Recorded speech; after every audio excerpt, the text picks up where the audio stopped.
there's a manifestation that is a trading one for the other, where it's permanent and you never get back the other physical, you know, what am I trying to say? Okay, so let's just say you could, there's the shifting that you can shift back and forth between human, animal, human, animal, human, animal, right? And then there's where you trade one for the other, you make it permanent, and literally, you know, you were human, now you're an animal, and you're never going back to being human, because it's like a more like a metamorphosis than a back and forth thing. In the situation where it's metamorphosis, usually it's because it no longer serves you. It's something that no longer reflects who you are inside. Or it may have never reflected who you were, at least in this life. Maybe it's something in the past, you know, that you were in the past, but you are no longer. In ancient paganism, you cannot be something that you've never been. But that doesn't mean that you cannot be something that you were once. Let me just give you an example. My spirit really now doesn't have any feminine side to it, really. But many, many lifetimes ago, many past lives ago, it did. And so now that no longer serves me. Now all that's doing is creating chakra imbalances.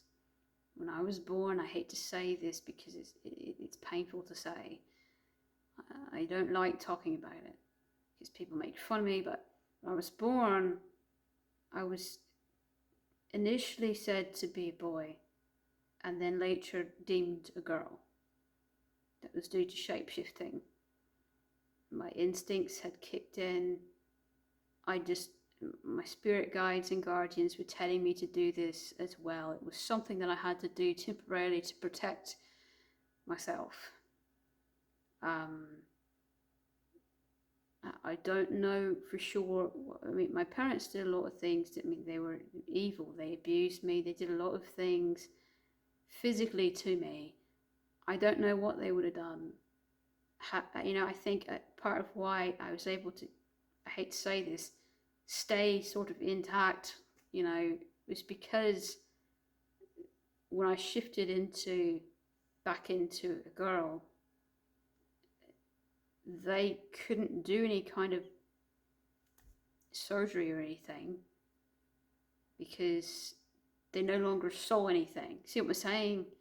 They didn't trust it. They just chemically burnt me, and that lasted for many years. Just every night, they would put it in Vaseline. They would chemically burn me. But you know, at least nothing else happened.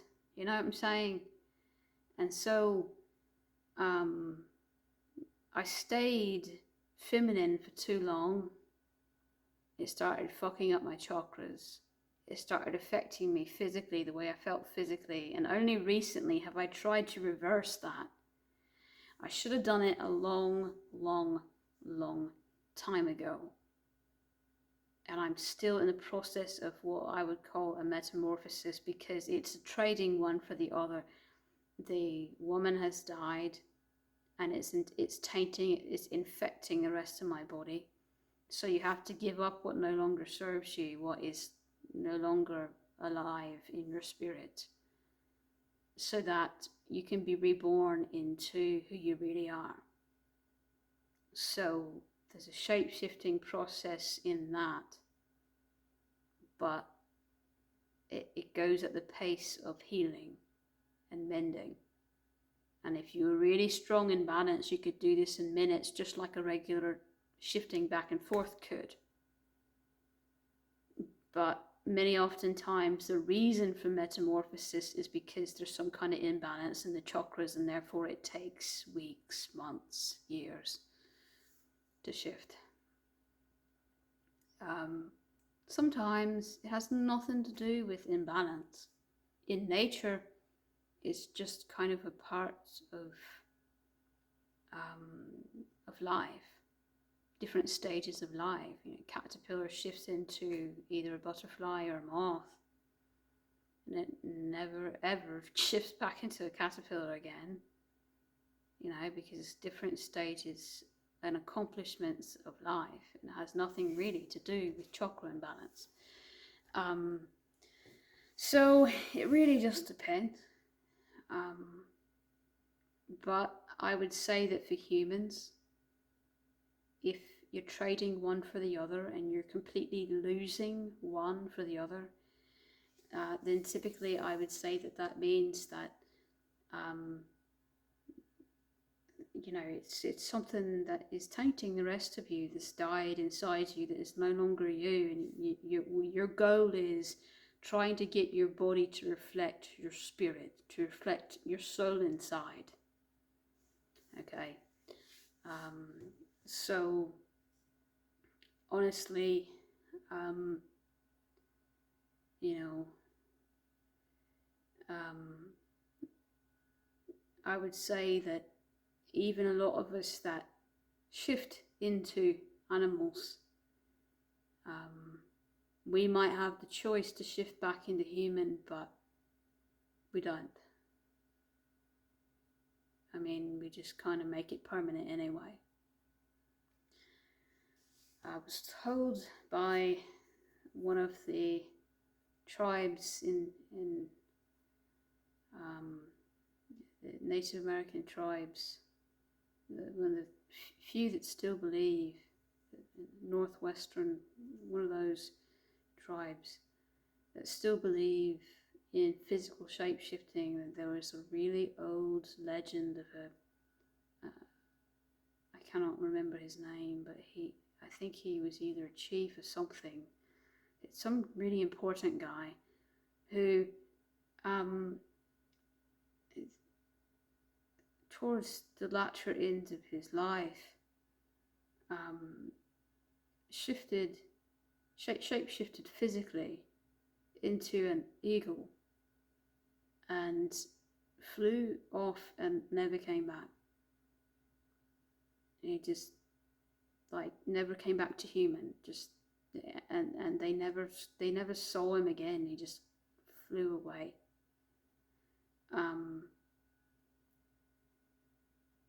So, you know, for him that was probably was legit metamorphosis. I don't think he even had the choice to come back.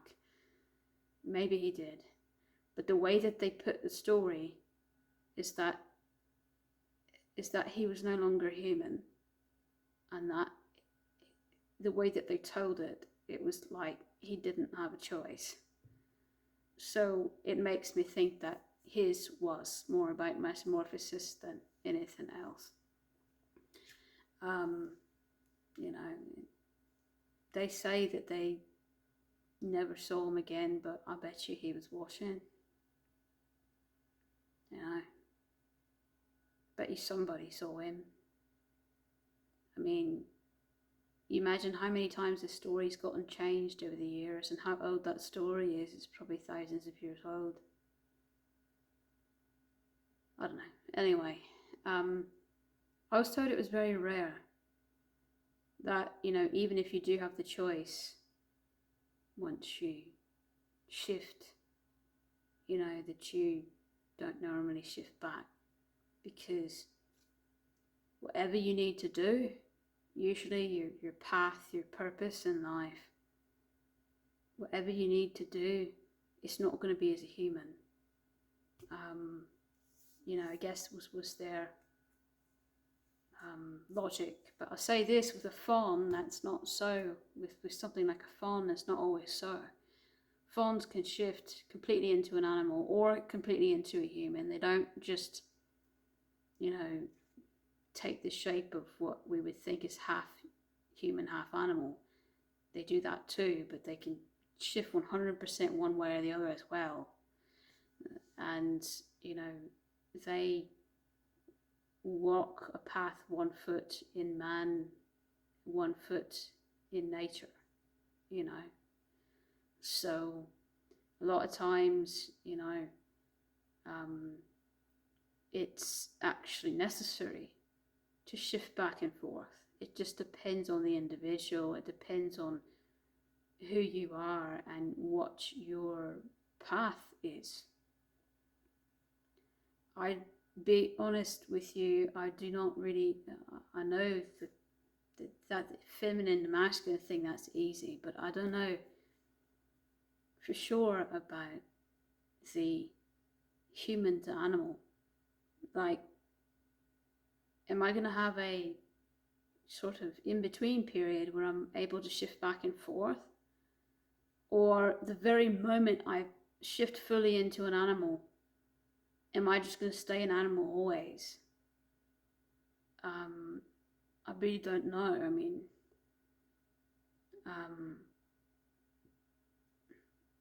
I know that I'm meant to, once I master shape-shifting physically, that I'm meant to stay an animal for a really long time. And I assume that it would eventually be permanent. But I almost think that there might be an in-between stage before I get to that has me going back and forth. I really don't know. So some of these things, you know, that's the next thing I want to get into. People kind of panic and they're like, well, how do I know which one I am? Am I the metamorphosis thing where it's set in stone, or do I have the ability to go back and forth? Or, like, how do I know? And I hate to tell you this, but sometimes you just don't know until you know. You don't know until the time comes sometimes. Sometimes you, like, I have a pretty good idea of what my path is supposed to be, what I'm supposed to do in this life, and I still don't have the answer to that completely for myself. I just know that after a certain point, I don't think I would shift back, but I haven't answered whether or not I have the merit or the choice to. Like I said, it's not just you choose not to. That's not metamorphosis. What I mean by metamorphosis is that you literally lose the choice, because that one half of you died. It's not coming back. It's gone. And before it takes the rest of you, you've got to rebirth into who you really are and completely do away with that. So it's no longer there. So the question is, will the human die as well in me? Or will it still be alive? And I'm not sure whether or not I have the answer to that yet. I'm at peace though with whatever happens. I lean towards that it would eventually die, eventually. But does that happen the moment that I shift fully? Or does that happen many, many years after being an animal and staying an animal, choosing to stay an animal? At what point does the human side die? I don't have the answer to that. So, like I said, there's different ways of manifesting, and there's different reasons why it would be one way or the other. I use me as an example, but really that's just one example. You really have to think outside the box with this, because it's all depending on your individual circumstance, you know.